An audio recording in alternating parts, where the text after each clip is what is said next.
Hello दोस्तों, good morning. आप सभी विद्यार्थी बहनों भाइयों का जय हिंद क्लासेज में दिल से स्वागत है। आप सभी आज इस वीडियो में वो सारी चीजें जानेंगे जो नंबर सिस्टम के बारे में होगा और ये नंबर सिस्टम का पार्ट 3 है, अर्थात इसके पहले पार्ट 1, पार्ट 2 जो इसके पहले की वीडियो है वहां पर आप पाते हैं। अगर जो नए स्टूडेंट्स हैं वो अगर आज की वीडियो देख रहे हैं तो इसके पहले की वीडियो पार्ट 1 नंबर सिस्टम के विषय में और पार्ट 2 वो जरूर देख लें, क्योंकि वो उनके लिए बहुत इंपॉर्टेंट है। आज की वीडियो में हम पढ़ेंगे परमेय संख्या, जिसको हम रेशनल नंबर के नाम से जानते हैं, अपरमेय संख्या जिसको इरेशनल नंबर के नाम से जानते हैं, वास्तविक संख्या जिसको रियल नंबर के नाम से जानते हैं, और अवास्तविक संख्या इमेजिनरी नंबर के नाम से जानते हैं, और भिन्न संख्या जिसको हम फ्रैक्शन के नाम से जानते हैं। ये सारी चीजें आपकी लाइफ में बहुत इंपॉर्टेंट होती हैं, क्योंकि इस प्रकार की जो संख्याएं हैं वो जब कभी किसी प्रॉब्लम में आते हैं, अर्थात किसी मैथ की प्रॉब्लम में आते हैं, तो आप यदि नहीं जानते रहते हैं तो आपको वो समझ में ही नहीं आता कि हम इनका सॉल्यूशन कैसे करें, क्योंकि आपको तो बेसिक नॉलेज ही नहीं है नंबर का। और जब आपको बेसिक नॉलेज नंबर का नहीं होता है तो आप उस प्रकार के प्रश्नों को या तो छोड़ देते हैं या तो उनको गलत करते हैं। तो हम ये चाहते हैं कि आप इस प्रकार के नंबर्स को सीख करके और आने वाली प्रॉब्लम को जो आपके लिए बेहद आवश्यक है उसको सीख करके और आप आने वाली प्रॉब्लम को सॉल्व कर सकें। तो चलिए हम वीडियो में आगे बढ़ते हैं और सीखते हैं। सबसे पहले परमेय नंबर। परमेय नंबर को रेशनल नंबर के नाम से जाना जाता है। परमेय नंबर को रेशनल नंबर के नाम से जाना जाता है। अब ये परमेय संख्या है क्या चीज? परमेय संख्या है क्या चीज?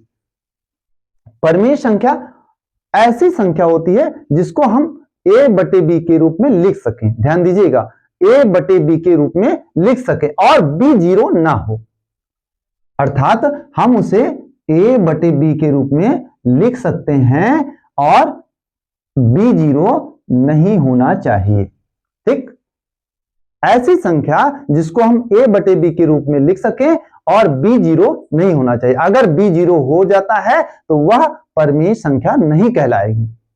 यह चीज विशेष ध्यान रखना चाहिए आपको। तो अब हम इनको नंबर के विषय में देखते हैं। ये तो हमने अक्षर संख्याओं के विषय में लिया था, अब हम इसको नंबर के विषय में देखते हैं। जैसे हम कोई संख्या लिखते हैं 2/3, ऐसा लिखते हैं, तो क्या ये परमेय संख्या है या नहीं है? तो यहां पर देखते हैं कि यहां 2/3 में जो नीचे यह भी संख्या है, नीचे की भी संख्या है, तो नीचे की संख्या 0 नहीं है। यही अभी जो शर्त थी, जो एक प्रकार से फार्मूला है, नियम है, वो हम देखते हैं। तो यहां पे टैली करते हैं, अर्थात कोई भी नंबर a बटे b के रूप में होना चाहिए और b जीरो नहीं होना चाहिए। तो यहां पर देखते हैं तो पाते हैं कि 2/3 एक संख्या है, ठीक है, कोई बात नहीं। अब यहां b जीरो नहीं होना चाहिए, अर्थात 3 लिखा हुआ है तो यह b जीरो नहीं है, अर्थात यह एक परमेय संख्या है। ठीक, अब आगे भी ऐसी संख्याएं होंगी। जैसे अगर हम लेते हैं -2/3, -2/3, तो क्या ये भी परमेय संख्या है? जी हाँ, ये भी परमेय संख्या है, क्योंकि यहां पर भी देखते हैं तो इसे हम a बटे b के रूप में लिख सकते हैं और यहां पर भी b जीरो नहीं है, नीचे की संख्या वो जीरो नहीं है। और जब b जीरो नहीं होगी तो ऐसी अनगिनत संख्याएं जिसको हम लिखेंगे, हम लिख सकते हैं जैसे 4/5 या 7/9 या 1/2, ऐसी कोई भी संख्या, या -1/2, ऐसी संख्या। ये सारी की सारी संख्याएं ये परमेय संख्या कहलाएंगी, क्योंकि इसे हम a बटे b के रूप में लिख सकते हैं और इसका b जीरो नहीं है, इसकी नीचे की संख्या जीरो नहीं है। यही शर्त आपको याद रखनी है। अगर ये आपको याद रहा तो आपको कोई डाउट परमेय संख्या के विषय में नहीं रह जाएगा, और जब कोई डाउट ही नहीं रह जाएगा तो आप निश्चित रूप से सवालों को सॉल्व करते समय परमेय संख्या का ज्ञान कर सकते हैं। तो अब हम कुछ नंबर लिखेंगे जो परमेय संख्या के रूप में, एग्जाम्पल के रूप में हम यहां पर लिख रहे हैं, जिसको आप ध्यान देंगे। जैसे हम क्या लिख सकते हैं, 2/3, 11/7, -1/2, -7/9, कुछ भी ऐसी संख्या, अनगिनत संख्याएं हैं। आप ये ना सोचिए कि केवल ये 4 लिखी गई हैं तो 4 ही परमेय संख्याएं हैं, नहीं, ऐसा नहीं है। अनगिनत परमेय संख्याएं होती हैं जिसको हम यहां पर दर्शा सकते हैं। लेकिन हमने उदाहरण भी समझाया आपको, हमने आपको यहां पर लिख करके भी समझाया कि हाँ इतनी संख्या है। इसके आगे अगर आपके कोई डाउट है तो आप कमेंट में हमको पूछेंगे, हम हमारे पास कमेंट करके पूछेंगे कि हाँ क्या ये संख्या भी परमेय संख्या है, तो उसका आपको जवाब मिलेगा, आपका कमेंट की रिप्लाई की जाएगी। ठीक, अब आगे हम पढ़ते हैं अपरमेय संख्या के विषय में। अपरमेय संख्या के को पढ़ने से पहले हम एक बार ये आपसे जरूर कहेंगे कि उम्मीद करते हैं कि परमेय संख्या के विषय का डाउट आपका पूरी तरह क्लियर हो गया होगा। अब आगे है अपरमेय संख्या। अपरमेय संख्या को इरेशनल नंबर बोलते हैं। क्या बोलते हैं? Irrational number. अब ये अपरमेय संख्या क्या होती है? अपरमेय संख्या एक ऐसी संख्या है जिसको हम a/b के रूप में नहीं लिख सकते हैं। अर्थात वो संख्याएं कौन कौन सी होंगी? वो संख्याएं हमारी रूट के अंतर्गत आती हैं। याद रखिए, वो संख्याएं हमारी अंडर रूट के अंतर्गत आती हैं, जिसको हम शॉर्ट में रूट भी बोलते हैं, रूट बोलते हैं। ठीक, तो अब यहां पर ऐसी सारी संख्याएं जिसको हम रूट के अंतर्गत लिखेंगे, वो सारी संख्याएं अपरमेय संख्या होती हैं यदि उन संख्याओं का स्क्वायर रूट नहीं निकलता है तो। ध्यान दें, तो ऐसी संख्याओं में √2, √3, √5 या √7 ऐसी संख्याएं, सारी की सारी संख्याएं जो हैं, जो रूट के अंतर्गत लिखी जाएंगी, वो आपकी अपरमेय संख्या होंगी। अर्थात ये पुनः एक बार हम आपको बताना चाहेंगे कि ऐसी सारी की सारी संख्याएं जो रूट के अंतर्गत हो और उसका स्क्वायर रूट ना निकले, तो वो हमारा अपरमेय संख्या कहलाती है। ठीक, उम्मीद करते हैं आपका डाउट क्लियर हो गया होगा अपरमेय संख्या के विषय में, और यदि कुछ डाउट है तो आप हमें कमेंट करके जरूर पूछेंगे। अब आगे आता है वास्तविक संख्या। वास्तविक संख्या क्या है? एक नई संख्या आपको मिल रही है, वास्तविक संख्या। ये वास्तविक संख्या है जिसको हम रियल नंबर बोलते हैं इंग्लिश में। क्या नाम है? Real number.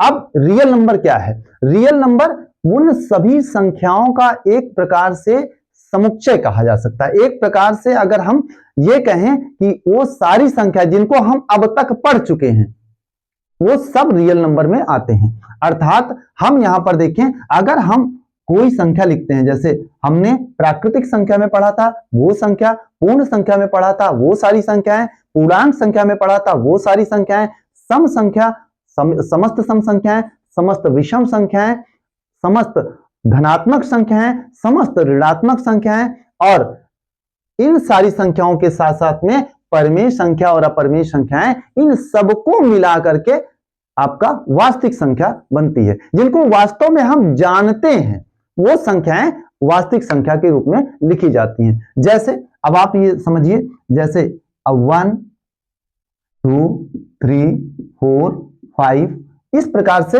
ये सारी संख्याएं आपकी जो है ये वास्तविक संख्या के रूप में आती हैं। आगे हम इसी को 0 लिखें और -1, -2, ये सारी संख्याएं आपकी वास्तविक संख्या के रूप में पढ़ी जाती हैं, लिखी जाती हैं। अब ये तो रही हमारी प्राकृतिक संख्याएं और पूर्ण संख्याएं और पूर्णांक संख्याएं। अब अगर इसी में हम जोड़ना चाहें तो हम इसमें जैसे सम संख्याएं, अर्थात 2, 4, 6, 8, 10, ये सारी संख्याएं भी क्या कहलाएंगी? Real number कहलाएंगी। अब आगे और भी इसमें हम जोड़ना चाहें तो 1, 3, 5, 7 और आगे 9, ये सारी संख्याएं भी आपकी रियल नंबर में आती हैं। अब इसको इस प्रकार से समझा जा सकता है और शायद आपको समझ में और बेहतर आ सके कि अगर हम उन सारी संख्याओं को जिसको इसके पहले हम पढ़ चुके हैं, उन सारी संख्याओं को एक बैग में बंद कर दें, एक बैग में हम डाल दें और फिर उस पूरे बैग को हम एक बॉक्स में डाल दें, तो जो बॉक्स होगा, अर्थात जो हमारा बॉक्स है वही हमारा रियल नंबर होगा, ऐसा समझिए। तो अब वो समस्त संख्याएं ध्यान दें, वो समस्त संख्याएं जिनको हम अब तक पढ़ चुके हैं, जैसे हमने पढ़ा हुआ है प्राकृत संख्या, प्राकृत संख्या, जिसमें हम पुनः बताएंगे आपको कि 1 से लेकर के और सारी अनंत तक की संख्याएं आ सकती हैं, और उसके बाद पूर्ण संख्या, जिसमें हम 0, 1, 2, 3 ऐसा लिखते हैं और ये अनंत तक पढ़ा जाता है, लिखा जाता है। इसके बाद पूर्णांक संख्या,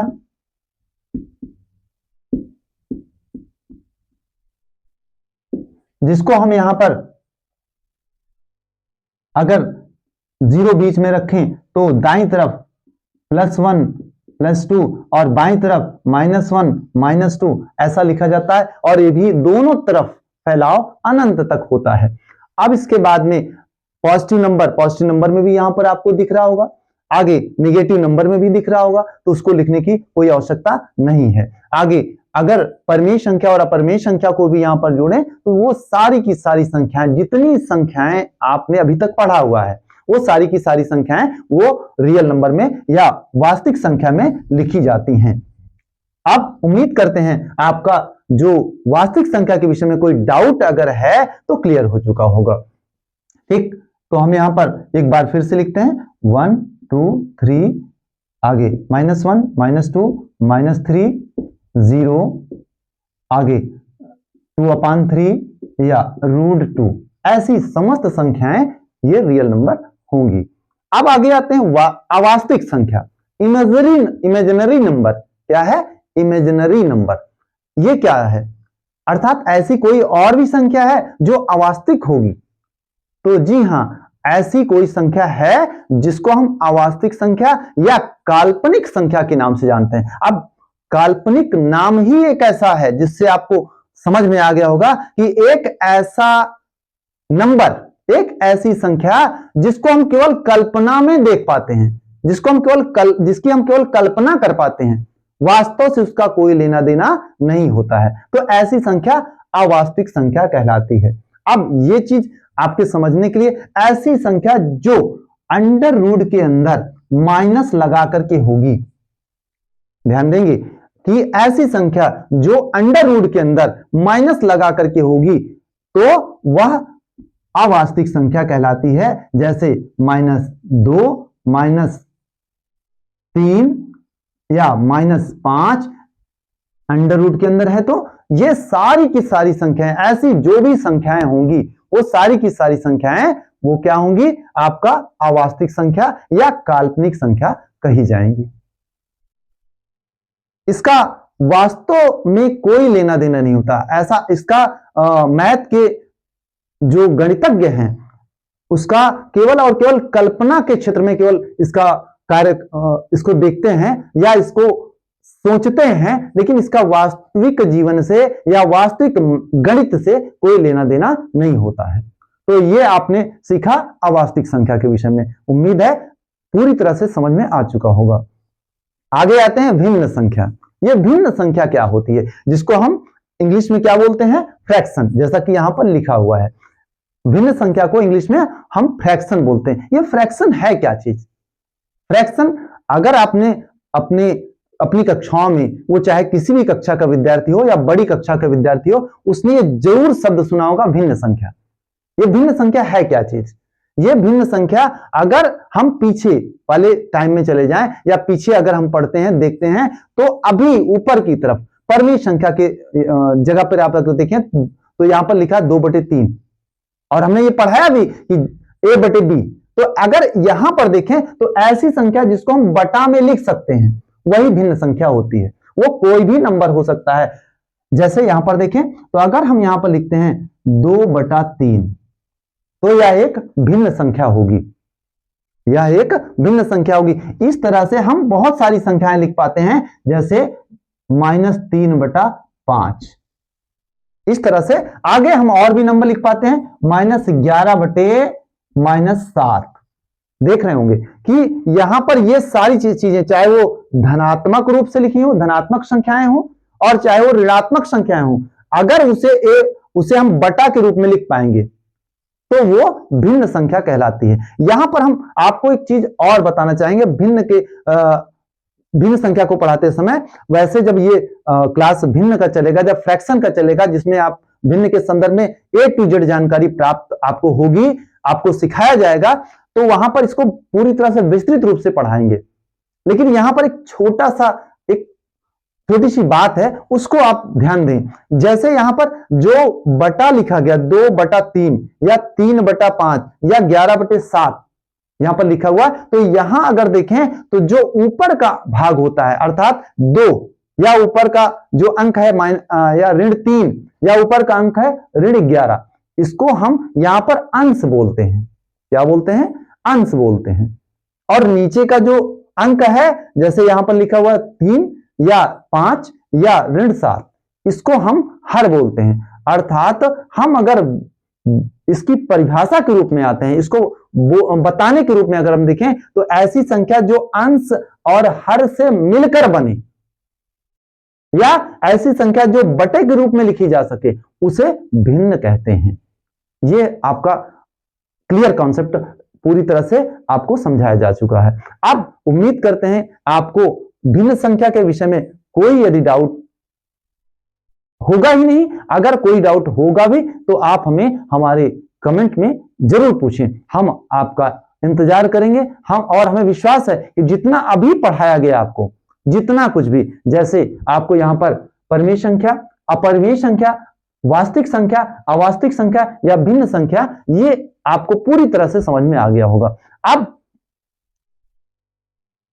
इन समस्त जो समझाई गई बातें हैं, इनको आप समझते हुए आगे की वीडियो के लिए तैयार रहेंगे। और आगे की वीडियो में आपको बहुत ही यूनिक तरीके से जोड़, घटाना, गुणा और भाग बहुत यूनिक तरीके से, और जो आपके लिए बहुत इंपॉर्टेंट होगा, मैं ये समझता हूं कि वो आपके लिए बेहद ही नेसेसरी होगा, उसका आप इंतजार करेंगे जो अगली वीडियो में है। और मैं एक बात ये आपसे विद रिक्वेस्ट कहना चाहूंगा कि जो भी हमारे इस चैनल पे नए स्टूडेंट हैं, वो हमारे इस चैनल को जरूर सब्सक्राइब कर लें। और अगर आपको वीडियो पसंद आए तो आप लाइक बटन एक बार दबाना जरूर चाहेंगे और जरूर दबाएं।